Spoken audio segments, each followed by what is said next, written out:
Well, first of all, Caroline, Jake, Vir, thanks so much for joining us today, for being part of this webinar. I really appreciate it. This is going to be a lot of fun to chat about, to hear all your different perspectives. If you don't know me, I'm Mike. I'm the MC for today's webinar. I'm the community manager here at MFD. MFD is an operating and finance partner to consumer brands. We help brands scale and help with cash flow issues by offering upfront inventory financing and factoring when brands are in retail with no long-term commitments. So if this is needed for your brand, I'm more than happy to have a chat. I'm delighted to welcome, of course, Vir, Jake, and Caroline. Vir is the Senior Vice President of Supplier Success at RangeMe. RangeMe is an awesome platform that helps brands get discovered, buy, and connect with retail buyers, distributors, and food service operators. Vir, welcome. Thanks so much for hopping on at 7 o'clock in the morning your time. Jake is the co-founder and rainmaker at Midday Squares. It's a chocolate brand that I'm sure many of you are familiar with. Midday Squares, it's a chocolate bar. It's a chocolate brand, but it's jam-packed with clean protein, fiber, and it's real chocolate. And they've scaled both. They've done an incredible job scaling both through DTC and having just an incredible online presence and having everyone kind of following along with your journey and being part of that journey, as well as retail. So I think there's so excited to chat with you, Jake, around how you were able to kind of make that transition at Midday Squares, going from D2C and retail, and how you think about different channels.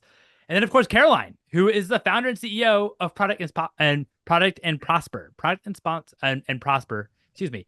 Product and Prosper is the growth. It's a tongue twister. is the growth strategy, but that's what makes it memorable. The Product and Prosper is the growth strategy and execution team that's focused on building CPG brands into retail winners. Thank you so much, panelists. Thanks so much for being here, and thanks everyone for attending this live. We'll also have this on replay. We'll start with the first question. Many brands start off D2C. They start off with e-commerce and then have to make that transition to retail. And I know that's what, of course, this webinar is about. What are the key factors a brand should consider going from e-commerce to physical retail channels? First, when they're kind of deciding, is this the right maybe time to actually make that transition to add these additional sales channels to our portfolio? Vir, maybe we'll start off with you with this one. Sure. Yeah. First off, it's good to be on here. Thanks for having us, Mike, and nice to see you, Jake and Caroline. Caroline's the expert here, so we're going to probably repeat a lot of things that I've read from her amazing LinkedIn post. But to me, it's packaging. That's the first thing. The packaging has to be right for retail. It's got to be good on that retail shelf. Often it can seamlessly go in from D2C to retail, but more often than not, I've actually seen it have to be different. So I think that's really important. And then the strategy in terms of what retailers we're seeing. We obviously work with a bunch of major retailers, and far too often brands that aren't ready for them are trying to apply and then disappointed when they don't get in. And we have to remind them it's actually a good thing that they're not getting into those massive 10,000 stores to begin with. I think you have to start small and then grow from there. Yeah, I mean, that's a great point. I think that, what works packaging wise, maybe on D2C e-commerce might not actually work in retail, and also be thinking differently in terms of maybe what are the even like statements that or descriptors for your product that actually makes sense to actually put on with packaging. Caroline, what are your thoughts when it comes to what actually some of the key factors that brands should be considering? And certainly we can deep dive into packaging as well. Oh goodness, this is something that I think about probably all day, every day. And unfortunately, it isn't a simple answer. There's actually 10 different things that we've identified here at Product and Prosper that brands need to have in place as they scale from e-com to retail. One of them is packaging, but even before that, fundamentally, we need to have a really good product. And that product needs to be additive to the category in a certain way. So you can't just have, like, for example, 2 gluten-free pastas. You have to have a gluten-free pasta that has another added benefit or solves a different problem for a different target consumer. And I think sometimes when you're on e-com, right, it's a keyword game. It's how much money you're able to pay to basically be put in front of as many customers as you can. Whereas retail is more of a choice game. You need to be placed in those places that customers are, but you need to be buttoned up enough across your product, your positioning, your packaging, your pricing to be selected when it comes down to that choice. So simple answer, there's 10 different things that we've identified, but it isn't simple at all. And it really depends on your product and your packaging and fundamentally the category that you're placed in.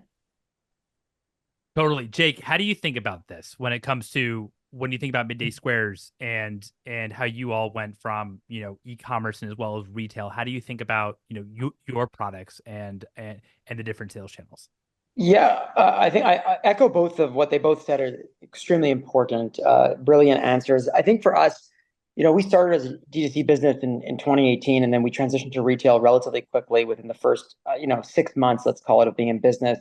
And we learned that they're two separate businesses completely. The e-commerce team should be different than the retail team. And here's a simple reason why. You could sell on e-commerce on your own website, or let's call it Amazon, wherever you're selling to, simply by setting something basic up and then having the shipping just sent to the whatever, whoever's buying the product, and set the pricing the way you want to set it. Now, retail is a completely different thing. You have brokers, you have distributors, you have third parties that actually get it to the retailers who they deal with, and they won't deal with you till you're a certain size. So it's a completely different back end of the game. And if you can't figure out the back end, you're going to be extremely in danger in terms of the front end. And it doesn't make a difference if you get into a store simply by a commitment. You actually have to feed it from the back end, and you actually have to sell through the product. So for us, I knew retail was needed as soon as we started to see, we took a retailer, a small bagel shop, and we tested in like literally one store, and we saw the volume, how fast it actually goes. And we then took another small store, and then another one, and then another one. And we didn't overwhelm ourselves. So we actually built a proper team and an infrastructure to handle retail, because you usually get one chance. A brand gets typically one chance at a retailer. And if you're going to go take on a big shiny item like a 1,500 store chain or even a 200 store chain, and then you screw that up and you don't have good fill rates, you don't have good sell through because you don't have that infrastructure on your back end of your business, you're not gonna be allowed back there. They might delist you. They might not have you back until maybe in a long time. So I would say the biggest thing that for brands that are e-commerce is take your time. Really build out and get prepared to have a infrastructure dedicated just to retail, and don't use the same fundamentals that are based on e-commerce, because they're two separate businesses. And now we're a 25% retail to D2C business, and it's amazing. We sell so many more single bars on our retail game, but then we sell to our loyal base a ton of volume at a bulk rate on our D2C. So for us, I think you need the hybrid today nowadays with any CPG product. You need the e-com and the retail, but don't make the mistake of treating them very similarly. They're extremely different, and I would put two different departments under one roof before you even are ready to go into retail. Those are some great points. I mean, how also do you even think about, margin too? Because of course, margin, and even as you say, it's a totally different, business. You're obviously you're a B2B business in retail. Your customer is a retailer. And so your margins are, a lot less, but at the same time, you're selling a lot more. And what I see sometimes with some brands that are D2C and trying to transition to retail is that there's not enough margin there in order for actually them to become interesting wholesale businesses, because it's also expensive too in wholesale as well. I think it becomes very expensive in retail when you're not ready for it. So you get a ton of investment made into the retailer in terms of marketing and promo planning and all that stuff and spend, which can slowly drain capital really quickly if you're not doing it properly and monitoring it properly. Then you have the kickbacks and the stuff with the distributors, which you got to monitor and manage extremely well. If you're shipping in wrong or you have this, they're going to charge you back a tremendous amount of dollars. So you need a person or a team dedicated to managing just that, not even the front end, the back side of that. And I think for us, what we did really well is, we're a refrigerated item, and shipping refrigerated on D2C is extremely difficult because it needs to be expressed. It needs to be the way the package is. It needs to be insulated with a reusable ice pack. It's actually very expensive. So we had a lot of melted bars. We had all these things. So when we actually transitioned to retail, it actually became way more profitable. because the logistics made a lot more sense because of the volume that we were shipping and how much was actually going on and being picked up. So for us, we actually really enjoy doing retail now because it's a lot more profitable than our D2C business, unless the orders are extremely, extremely high, right? So for us, I think that, we put most of our attention now to retail, and our D2C team just does it for the sake of having that convenience for some consumers. But you got to be careful with the chargebacks. You got to be careful with your promo planning, and you got to be ready for unforeseen expenses at retail. And if you just think it's the same thing, you're going to be a rude awakening. And a lot of businesses will fail quickly in that because it becomes unprofitable. And you shouldn't be selling your product that's unprofitable to retail. You must be profitable, because if you don't get your pricing architecture right at the beginning, it's going to come back and haunt you way down the line. Totally. That makes a ton of sense. I think also on the promos, it could also bite you, because maybe people are buying your product at discounted, and once you actually increase to the full price of the product, then maybe they're actually no longer interested, right? Maybe they were really actually like your product just because based off of price, and maybe it was a cheaper alternative to a more expensive product that they actually, enjoy more. And then once you actually price yourself to maybe what that other product is, maybe they're actually not going to come back. So totally get that. Vir, how do you think as well brands, when they go on RangeMe and look at all of the amazing retailers that are on RangeMe, how should they even think about which retailers are right for them, or even as the first kind of if this is their first foray as well into retail, what are kind of some general guidelines do you think in terms of making that decision? Obviously, this is very, very product dependent, but what are kind of some questions that maybe brands should be asking themselves? Yeah, I think it comes back to, what Jake was talking about and Caroline mentioned as well, which is starting small. And so I'm always in favor of telling brands that if they've got a good strategy in D2C already, and by the way, I love Jake's point on, it's interesting getting on LinkedIn and seeing people say D2C is dead or someone else saying retail's dead. I think you have to do both, and I think you have to do both together. I don't think you just focus on one and then leave the other for later. Do both together. It doesn't mean you have to have both successful at the same time. You can build both up differently at the same time. I think using some of the D2C data that you have around where customers are buying your products, and then starting with those local retailers makes a ton of sense, because that's where that velocity comes in from people buying it. One of the things you can do on RangeMe is apply to some of these RFPs, but we always tell brands, read through the questions before submitting the application. And if you're overwhelmed by just the questions, that's a clear sign that you shouldn't be trying to do business with that retailer. Walmart Open Call has 95 questions for that questionnaire. Most of them, brands go in and go, I don't even know what this means. If you don't know what that question means, you should probably not apply to that retailer. Whereas we did one with Maddie's Market, which is a small independent, and there were 3 questions. It was in Chicago. So I think local is really important. And then, of course, as you mentioned, channel strategy. So are you really natural only? Are you trying to go into convenience? Are you trying to go into mass? Which channel do you want to start into? And then build from there. Those are great points. Caroline, on the local retailer side, do you think that it's better or makes sense for most brands to try to target 5 local retailers, for example, than try to actually hitch a wagon with a national retailer and try to get into a lot more stores in different regions? It really depends. It's a really good question. I do think there is, in retail specifically, you have to have a crawl, walk, run sort of methodology to it, just because it's so complex. And a lot of it isn't like a digital process to monitor. A lot of it is still word of kind of email and phone calls. So I think it really depends. But for those brands that can just take the sort of those first 5 local retailers, the best fits for that would probably be brands that have a local presence. So say they're selling in the farmers market, or say they're just starting locally.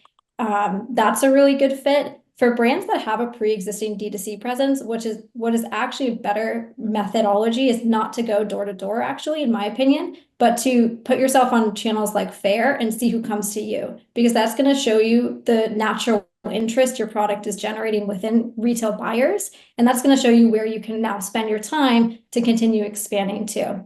The other thing that I would recommend doing is to determine kind of what channels to go into is to think about how your product needs to be used, or where competitors in your category are already pre-existing.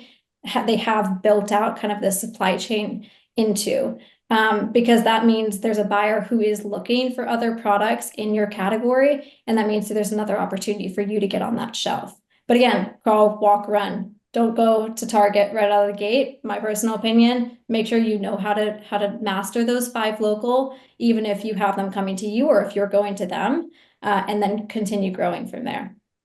So, Jake, Caroline mentioned about, if you do have a DTC presence, that you should actually, you should then, see what retailers can kind of come to you by actually putting yourself out there on a Faire or other platforms.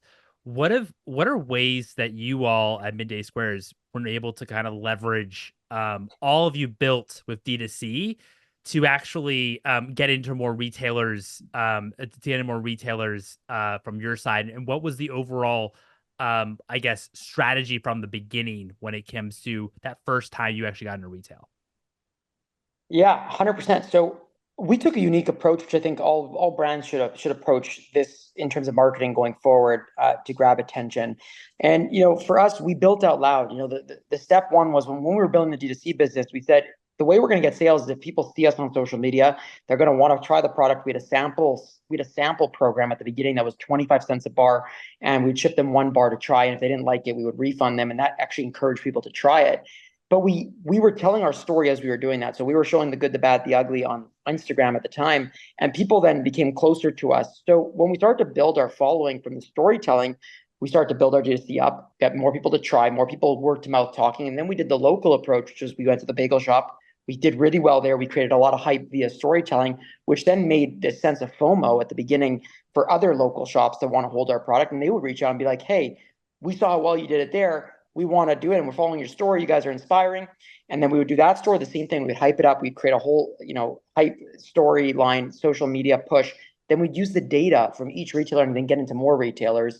And then it just got bigger and bigger and bigger. And I would say today, one of the methods to storytell, is not necessarily just Instagram, but activate your LinkedIn. Have your sales team or have, the founding team or anybody, marketer, anyone in the organization start telling the story in an authentic way. LinkedIn is an amazing platform where there's a lot of intention, and I have no affiliation with LinkedIn, but the idea is that the people are on that platform in a business mindset. So they're already focusing more than they would in typically other platforms.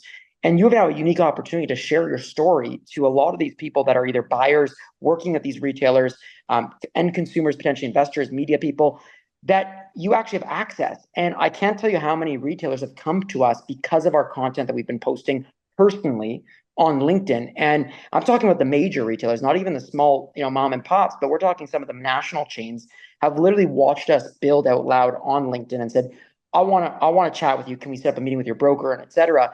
And then we executed and got into those stores, and it already had a warm relationship because they knew who we were. They didn't just like our product. So I would say to any brand listening to this or anyone working in sales or marketing is tell the story every day, shout it loud and proud. Do it on platforms like LinkedIn, where you might think it's not just for jobs or things like that. It's not. It's a platform where people are in a business mindset. Give them the story, and you can get instant touch points with some of these buyers or platforms like the folks on here are on. I just think that that's what worked for Midday Squares, and I think storytelling is a unique tool that every single brand has the capability of doing. I appreciate that, and obviously you and the rest of the Midday Squares team has done an incredible job telling your story on multiple social platforms. It's also interesting. One of the, and I don't know if this is a trend yet, but one thing that I've started to see at least is some brands that even do have are really strong at telling their story online actually start when they actually start releasing products, we'll actually start releasing them going retail first and actually not do D2C. And even when you go to their website, it says shop on Walmart, shop on, Target. It's a lot of kind of third party. Vir, I just, in terms of like the future of brand building, I know that there's obviously not one way to kind of build a brand, but are you seeing like more brands that are actually starting off in retail, even though that they actually started off with like an online presence? Yeah, we're seeing a fair amount of that too. And I think I like how you said it's never a simple answer. I think all of this that all of us are talking about, you've got to take bits and pieces of it that work for you. Some of this is generic, but it is so customizable.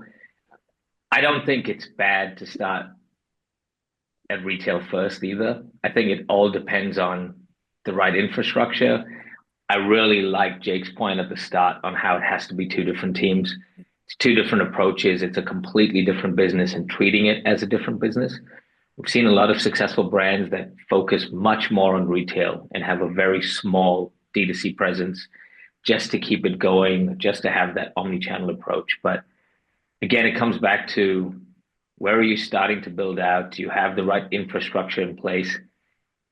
There are brands that raise a lot of money to begin with, and they have the right infrastructure to go to big retail, and that's okay too. So if anyone's listening to this and goes, you know what, I have everything I need to go and start with Walmart today, please don't listen to me and think I'm saying not to.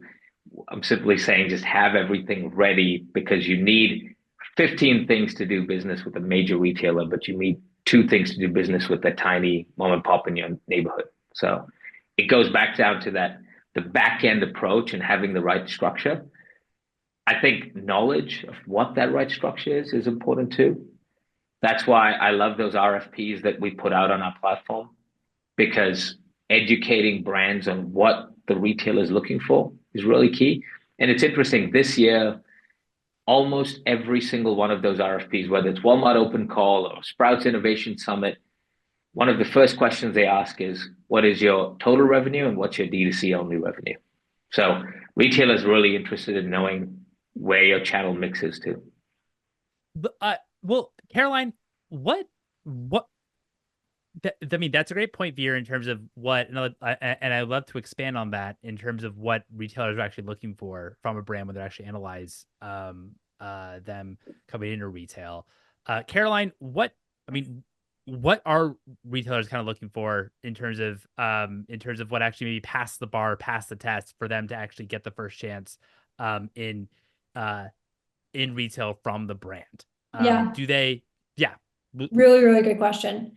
We actually tend to categorize this into 3 areas. So one is credibility. You need to be credible as a brand. You need to be credible as a founder. You need to basically have your ish together, right? So you have to be credible. You also have to be capable. They need to know that you're going to be able to produce the product, deliver the product on time. And so they need proof of capability. Usually this capability proof will come from D2C sales. It might come from independent retailers and kind of growing up through retail. It might be coming from distributors as well. The third is they need to see cash potential. And I kind of tend to categorize this in 2 ways. They first need to see cash potential from your product in their store, but they also need to see what I would call cash flow from your brand. That means basically they need to know that they're going to make some money off of you by bringing you into their stores. And you're going to be able to sustain being in their store with some sort of cash flow or some sort of cash reserves. So three areas typically that buyers are looking for, retailers are looking for: credibility, capability, and cash potential, as well as cash flow. And I think I just want to go back to Jake's point about how he got buyers coming to him because he shared his story on LinkedIn. I think that's a really, really great way to show that you have credibility, capability, cash. Is actually what we call backdoor ways into retail. So there's these front door sales ways, right? You go knock on the door and you say, hey, buyer, can I come on, be on your shelf? That's traditionally how you would get on retail shelves. But there's also this backdoor way that through D2C, through telling your story, and even for the brands that are launching into retail, they usually have some sort of backdoor way. They have a connection to the buyer from a previous job or something like that, that gets the buyer essentially coming to them to listen to their story and say, hey, I want you on our shelves because I see that you're credible, capable, and I have cash potential from your product on my shelf. That makes sense? Totally. Can you also kind of elaborate a little bit in terms of when they're actually in store on that they want to make sure that you have cash flow and cash reserves? Is that to actually use the cash for marketing initiatives in order to drive velocities, or Yeah. is that the reason? I want to just preface here, they're not going to be asking like if you have cash on Yeah. hand, Yeah. but it is something that they're going to be evaluating almost subconsciously to make sure that you're going to be a brand that if they bring in, they can actually grow with. So in order, what you need cash reserves for are all those things that Jake was talking about: promos, trade spend, chargebacks. It gets expensive when you go into big retail, and you need to be able to have some sort of base of cash so that you can finance continued growth. There is a point of scalability, ideally, where you're making money from being in retail, but it's kind of like a network effect. It's not going to be from the first few. It's going to be from continued building in retail and continued market presence. Got it. No, that's really helpful. Jake, how did you approach at Midday Squares your pricing overall? Like, obviously, I'd imagine when you're just starting a young brand, and correct me if I'm wrong, it's hard to even know how to maybe price a product. And especially I know as well you transitioned from going on the manufacturing side to doing your own manufacturing, which I'd imagine from like a margin perspective, that's like much better, and that you're certainly saving on margin. But you know, because I guess what I kind of said earlier that about how some brands they start off the DTC, they're doing really well, and then they try to transition to retail, and there's not enough margin there for actually on the retail side for the business to actually make sense, or they have to increase prices from they have to increase prices too much for the business to make sense. Did that ever happen at Midday Squares? Did you have to reprice products when you entered retail, or price them differently compared to people buying on D2C Yeah. or other e-com channels? Yeah, super important. So we're grateful. I can't remember who the person was, but we had a person early on when we were doing our deals, sorry, even before Midday, like right when we were launching Midday Squares. This guy was in the industry. I can't remember. I got to go back to, he was a Canadian.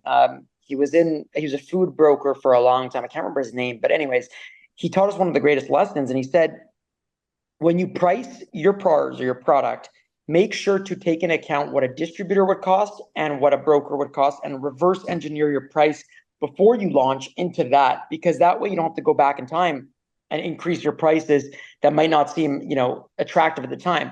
So that's how we actually price architecture. Was we took into effect, I think, like between 20 and 30% on the distributor side, and then 3 to 5% on the broker side, baked into Midday Squares' pricing, even on the D2C side when we started. And that actually helped because we didn't have to transition a lot of pricing in terms of architecture when we went into retail. Now, last year and a half ago, we had to change our pricing because we actually did a UPC code change. We went from 2 squares in a package, to 1 square. And then we actually increased prices by 28% due to inflationary reasons and supply chain. But even that, like, that was a whole thing in itself. So like, I could just imagine what people would have to do when they are changing prices and consumers are getting confused, retailers are getting mad. You want to bake that in prior to everything happening, unless there's an unexpected thing like the high inflation that we went through. But yeah, pricing is critical at the beginning of your company, even before you start it. Look into that and actually have the right people around you guide you on that, because to start changing prices and from your D2C to your retail, it will affect your business probably in a negative way.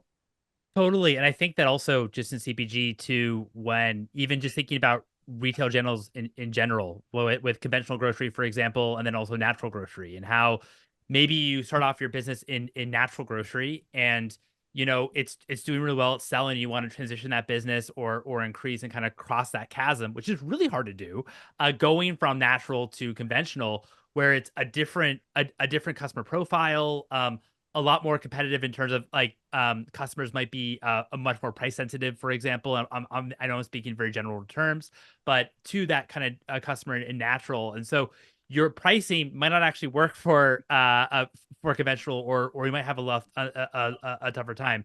I've talked to some founders who they started off in Kroger or one of the conventional, and that to them was a blessing, just because they actually had to get super, super diligent about their pricing. But when they actually headed into natural, the pricing wasn't actually that big of a deal. So so also too in retail, it's certainly something to think about. Um, Veer, how do you think? So like, let's say you're a brand, you connect with a retailer on RangeMe, and you know you're able to get discovered through your platform. What are some of the ways you think in that next step that brands can actually build trust with those retailers to kind of secure maybe that first PO and to kind of and to show that hey, like our product would actually work in your stores?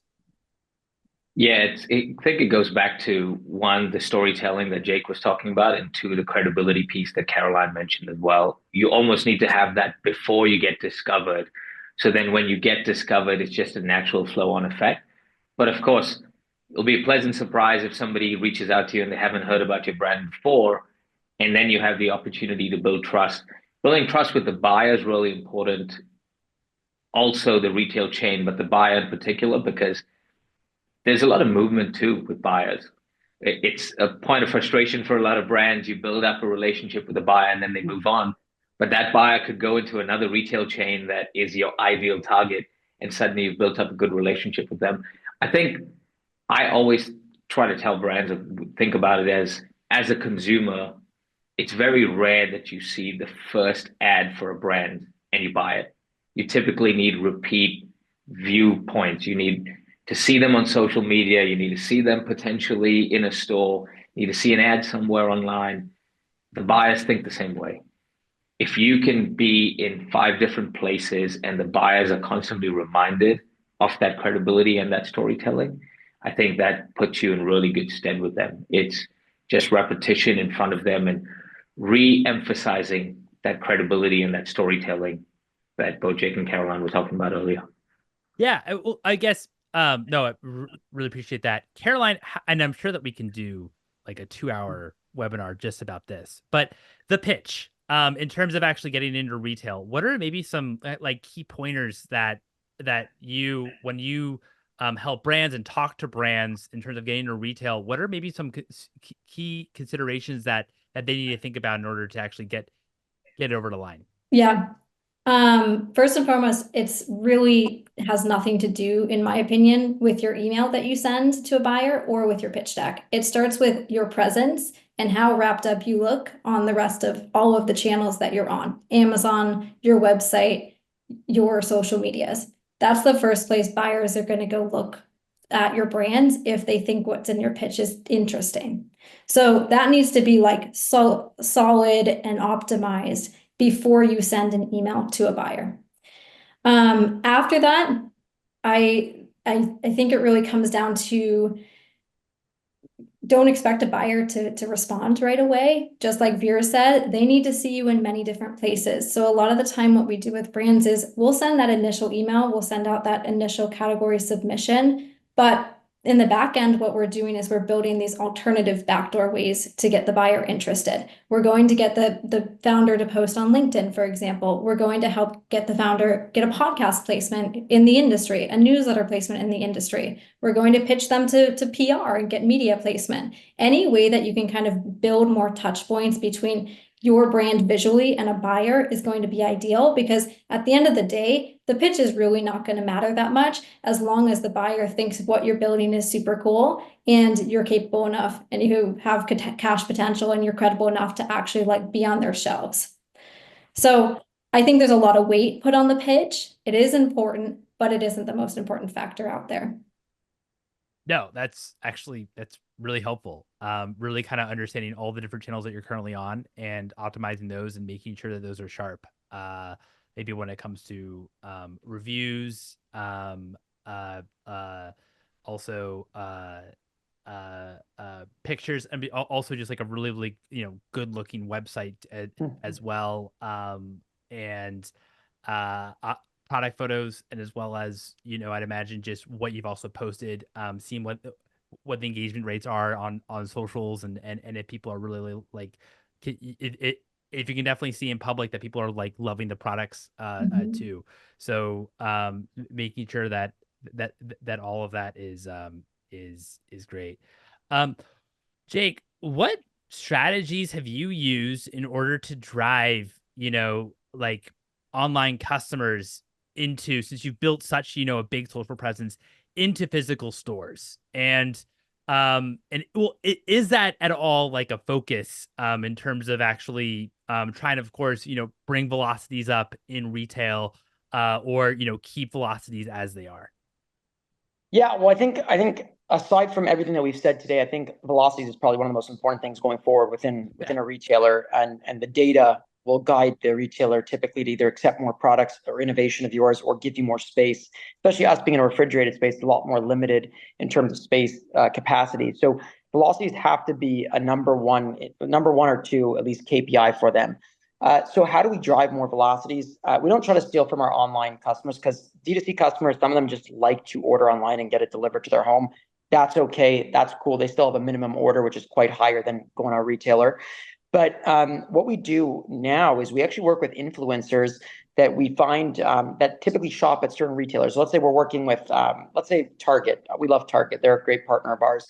And we'll go find influencers or, people that shop there, and we'll actually work with them, especially if they like Midday Squares, and have them show their community where Midday Squares is in the store. So, hey, it's at Target. I love this chocolate bar. It's always in the refrigerated space. Check it out. Because a big part of where we struggle is refrigerated is still somewhat new for snacks. It's like Perfect Bar's done a great job in building that over 20 years, and some other brands as well. But it still needs more awareness. It needs more momentum. And it's at its early stages, in my opinion. It's at, not even close to maturity.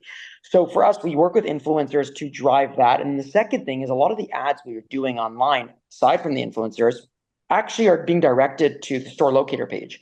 So every time we have a great post on either our organic side or in a great ad, we will see an increase in our store locator page on our website, which means that the intention is they're going to buy it at a retailer closest to them or whatever it is.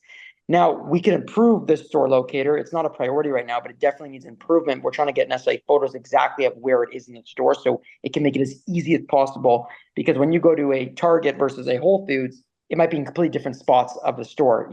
The refrigerated snacking set is one of the only sets that's in multiple different areas in a store. The consistency is very difficult for us. But I would say to any other brand that's not dealing with all this refrigeration stuff is get influencers that shop authentically at these partners that you're working with. Have them go in and walk through the store, showing where your product is, why they love it. Maybe it's a promo they're promoting. That's number one. Number two is just continue to build your brand. The more you build your brand, more people are going to want to see if it's available at their store, and they might check on your website. Oh, store locator, it's 1 mile away. I'm going to go there. So that's a strategy we took. I'm not going to say it's going to work for everyone, but I think there's basic fundamentals that work on human nature. So that's the strategy we took. No, I appreciate that. How to actually kind of leverage the online world to, of course, increase velocities in store. Also, like how do you as well think, besides promotions or price discounts, how do you think, Jake, about about increasing velocities for Midday Squares from like the on the store level? So this is where I would say lean into your buyers. They understand their customers. They have incentives that they need to hit. They have goals that they need to get to. They know what works. They have an internal view of what works in their store from other categories, from what's going on in their category. Lean on them, and this comes down not just to being able to sell into a store, but focus on building a friendship with them. I know buyers change. I think Vir or Caroline said it before, but yeah, the buyers will change, but they might go somewhere else. And if you have a true friendship, that leaning on or that ability to have that communication will be so handy for you to grow. I can't tell you how much our retailers that buy into our partnership have made us so much stronger at the retailers simply by being able to have a two-way communication. And the retailers we don't have that relationship with, we actually struggle. We have tons out of stocks. We have tons of problems because we can't really invest in the partnership. It's a blind investment because we don't know what's going to work, what's not going to work. Every retailer has different things that work for them. So I would say really build your relationship. Try to actually build a friendship rather than transaction. They're extremely busy people. Try to help them do their job easier and also ask them for what they know to then apply it. Because if you do a better job for them, their category goes up in revenue, and then their category as a whole is more competitive against the other categories. So I think that that's how you should think, add value to them and build friendships. How do you think about this question, Caroline, in terms of how to actually increase velocities when you're on shelf? I know there's probably a dozen. I'm sure you have a lot of thoughts. Goodness, gosh, you're asking me the tough questions today. I think fundamentally, right, like velocity can't be too much of an issue if you're on shelf. Reason being is like, if you don't have velocity, you're going to be delisted. So if you're trying to band-aid your velocity, yes, it's wonderful to have price increases in your velocity and fluctuations. It will be natural, it's normal. But if you're trying to band-aid it by having some sort of like, because you have no baseline of good velocity, that's a fundamental problem that's not going to be fixed by demos, influencers, or the amount of promos that you run. I really think that the shopper marketing playbooks are quite limited right now. I come from a digital background, and so coming into the retail marketing world, it was quite surprising to see how limited the shopper marketing side of things are. I think the basics are, rebates, coupons, promos, influencers and social media, and then displays. And that's really all you have to work with in the store. And then everything else has to be built outside of the store. Got it. No, that's yeah, that's really helpful. Vir, I don't know if you have any thoughts on this as well. I think they both covered it really well. I think the piece on building a relationship with the buyer is so critical. I've seen far too many brands treat the buyer as nemesis, someone they're sitting across the table with, having a very serious negotiation with. Yes, there's a business aspect to it, but you're doing business with the retailer, you're striking a relationship with the buyer. And I think remembering that is really important. Buyers are in it for you to win because they want to win. And so treating them that way is really important. The in-store merchandisers too.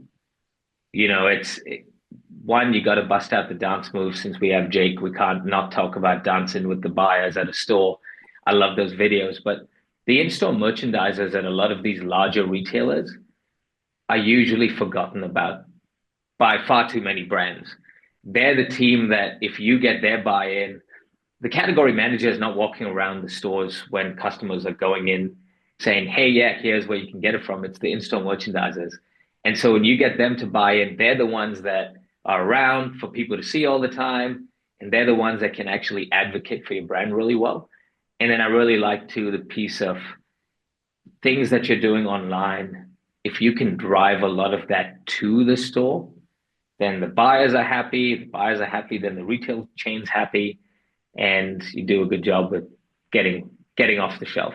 So how often should, a brand's team, and I know it depends based on how big or small a brand's team is, but often should you actually be doing kind of store checks to make sure that your product is merchandised correctly and the layout is exactly as you want it? Because of course, I saw a video of you, Jake, about you merchandising of one of your competitors' brands, for example, that was like all over the place. What is, I guess, the cadence or frequency should brands be thinking about from like that perspective?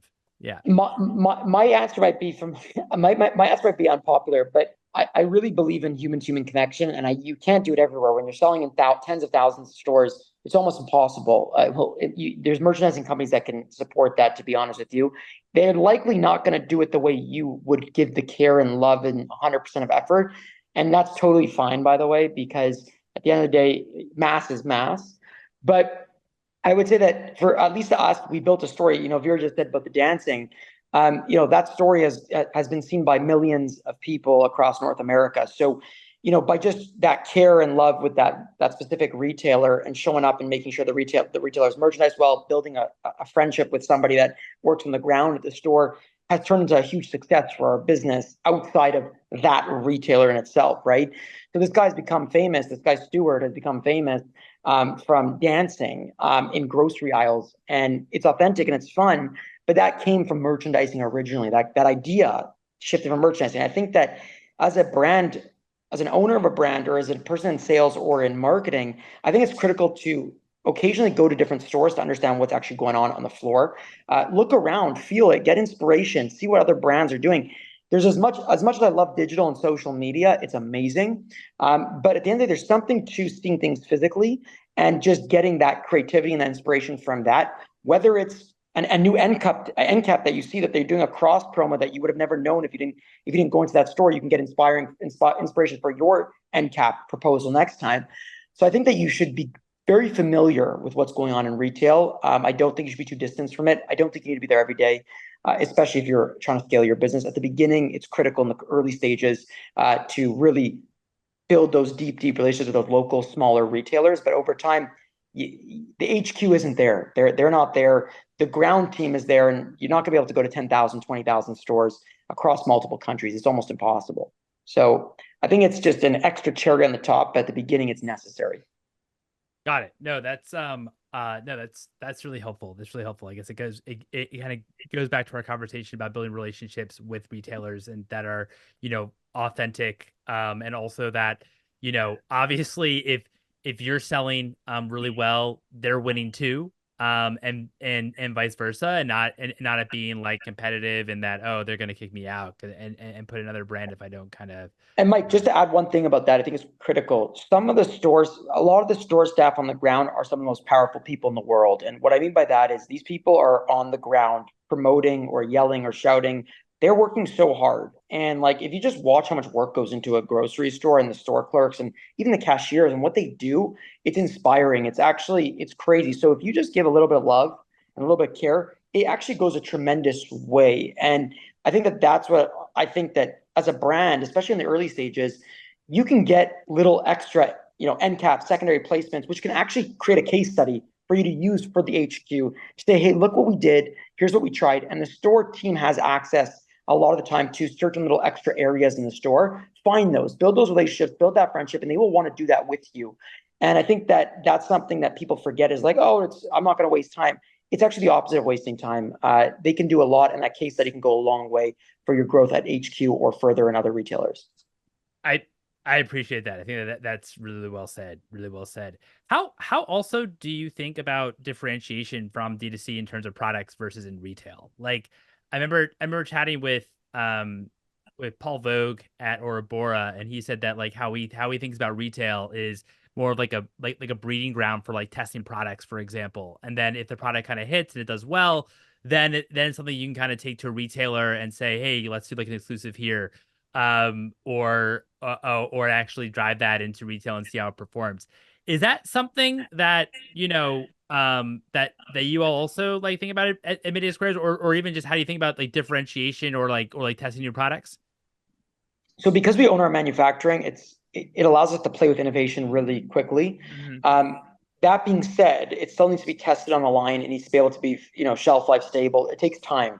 So for us, we were always the belief of core SKU count, very tight SKUs amount, not go really wide, but go deep and really build that consumer trust, because there's such a low barrier, unfortunately, in our world where people are just launching things for the sake of launching without putting the love and care into actually creating an innovation rather than just changing packaging or things like that. And that creates a distrust with the consumer. So for us, I think it would be great one day that we could do a special, pumpkin spice flavor for this current holiday that we're in right now. But we just can't. We don't have the ability. We actually don't have the resources. And at the end of the day, there's so much work going into those core SKUs. We're continuously renovating them and redoing them to make them better, both on margin and on taste and on quality, that at the end of the day, we wouldn't even have the capacities to do it. Is very difficult. But look, if you're in a co-packer, I think you could launch things very quickly because they're able to scale things very fast. So look, I get it. Some brands chase revenue with more SKUs. We focused on a tighter SKU count and keeping it tight. But if we were to launch new things, we would definitely go D2C first, then retail, because when you make the mistake of retail, it actually has a lot more pain than making the mistake on D2C. Well, Caroline, how also do you think about how many SKUs to even try to launch in retail when you're first at the get-go? Yeah. You typically want 2 to 3 SKUs in one category that are going to be merchandised together. Couple reasons why. If you have multiple SKUs across categories, it's going to be too difficult and too much money, too expensive to market those 2 categories. So for example, right, with the influencer campaign that Jake and his team created, the influencer now has to go to 2 different categories. That's confusing for the shopper to not be able to find your product. So that's one of the common pitfalls I see brands doing, is they launch too many categories at once. my rule basically is I want you to have 2 or 3 variations of a hero SKU when you're a new brand that creates visual, like a visual block of your brand on shelf. It also puts optionality in front of the shopper so they can choose and spend more time with your products. And they need to be in the same category. Got it. No, that's really helpful. Vera, is that also what you've seen on RangeMe when brands are applying to go into retail? I have, yeah. It's actually 2 to 3 is the average of the number of SKUs that new brands have. And I agree completely on the category piece of it too. Keep it in the same category makes it easier. I think as part of the whole point that Jake made was so critical, don't test in retail. Unless you're a giant CPG who can afford to, an emerging brand can't afford to test in retail, because if you get that wrong, then you have typically one shot with that retailer. So test online if you want to, maybe in your local farmers markets, you can get some good feedback there typically, and then figure out which hero SKUs. Caroline mentioned at the start of this whole conversation, the product market fit. That those are typically things you have to do to get that product market fit for retail. You can play around a little bit more online. Yeah, I would also mention that you can test in independent retailers because the barrier to entry and the risk of failure is a lot lower. If you have a good relationship with independent retailers, the local buyers, the local shops that you're in, that's a really good place to start testing viability of a new product and a new innovation in a store. When does it make sense to let's say you just got into a national retailer for one specific region? When does it make sense, do you think, or even how to think about, and let's say the performance is really well, to double down on that region and go and try to chase other accounts in that specific region, or there's an opportunity to try to go national or to expand with that account into different regions? Maybe Veer, we'll start with you on this one. When you've got everything in place that we've been talking about for the last 55 minutes, I think that's no, look, I think it really goes back to your strategy. There are some instances where some larger retailers prefer to be the most important retail relationship you have in that region. And in those cases, I think looking at competitors in other regions does make sense. But there could be scenarios where they're not as specific or not as strict in that relationship. And usually the category manager will communicate that with you. And then I think you can approach multiple competitors in that space. The channel strategy is important too. I do get that brands want to specifically be in certain channels, but I will say at least the experience we've had is some channels that you're not thinking of are probably going to be your most successful ones. Well, just one random example, there's a hot sauce brand I know that does more sales and higher velocities in Lowe's home improvement in North Carolina than they do in actual grocery stores. It's kind of crazy. Similar with the ready-to-drink seltzer. It's a water drink. There's so many people going into these home improvement stores. They want to grab and go kind of products, less competition. And so they have more success there. I encourage people to think outside the box as well and not stay too linear. It's that conversation. I've had many conversations where they're like, but I'm not growing in stores, but I only want to be in Sprouts and Erewhon and Lazy Acres. Okay, then you're limited to like 0.2% or 0.2% of the entire market. So think a little outside the box, but do it in the scaled, slow way that we've all talked about for the last hour.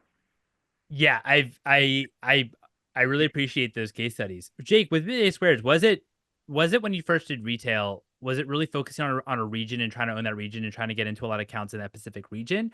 Or once you signed up for, with a big retailer in that region, was it okay, let's actually expand Midday Squares through that retailer and drive into other regions with that one retailer?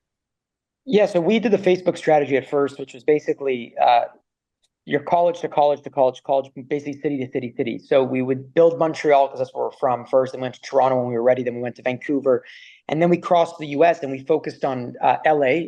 Erewhon was our first retailer and still is a great retailer, partner of ours. And then we looked at how can we expand there. So LA is obviously a big market. So we would try to do community stuff, continue to do that Facebook strategy. And then Sprouts came knocking, and we thought they were going to give us a region, but they gave us nationwide. And that completely changed the entire strategy of Midday Squares after that. And we love Sprouts and all that stuff. So they pushed us into a zone of discomfort to a certain extent to have to support 20 plus states. I think it was 23 states. I can't remember exactly. But we then took a national approach. And then we went to Target and we went to all these other stores, Whole Foods. And I think that you got to be very careful and cautious of when you do it, because it costs a lot of capital and resources and time to support a lot of these amazing partners. And I think we had a bit of luck on our side. But again, we worked really hard on all those partners. Now we're ready for more national partners and have the infrastructure built for it. But before that, you still need distribution facilities to be open. You can't just go into any retailer you want. You need the distributor there to open that warehouse for you to ship to other local, shops.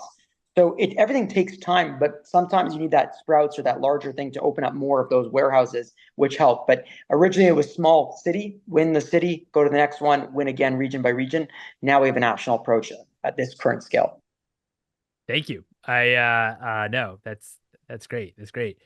Caroline, I don't know if you also have any thoughts on this, and then we can wrap it up. Oh, of course I have thoughts on this. I think it really goes, your strategy of how you should approach region by region versus nationwide versus local really actually comes down to those three things that I listed: credibility, capability, and cash, right? You have to think, if you're launching in a region, do you have the credibility outside of that region to continue expanding and to continue accessing markets, right? If you are already a national brand D2C, if you have brand awareness, if you have 1 million followers on D2C, great, awesome. You can start looking at other regions as long as you have the capability to distribute and produce that product outside of that region you've launched, and you also have the cash to fund growth in other regions.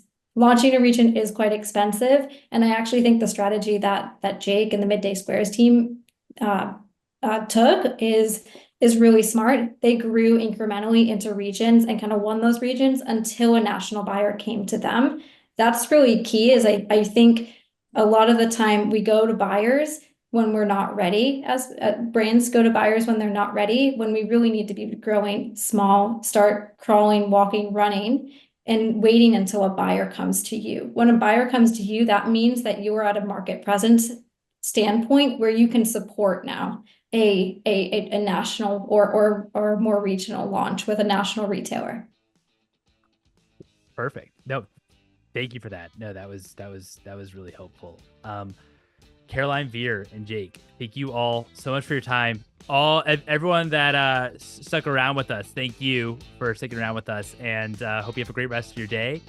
Vir, I hope you have a great rest of all of your day since it's so early your time. So thanks everyone for if you're joining live, and also if you're listening on the podcast. Really appreciate it. I hope this was helpful. Thank you. Thank you, guys. Thanks for having us. Thanks, Vir, Caroline. Good seeing you guys. Keep rocking. Likewise. Likewise. See you guys. Take care, guys.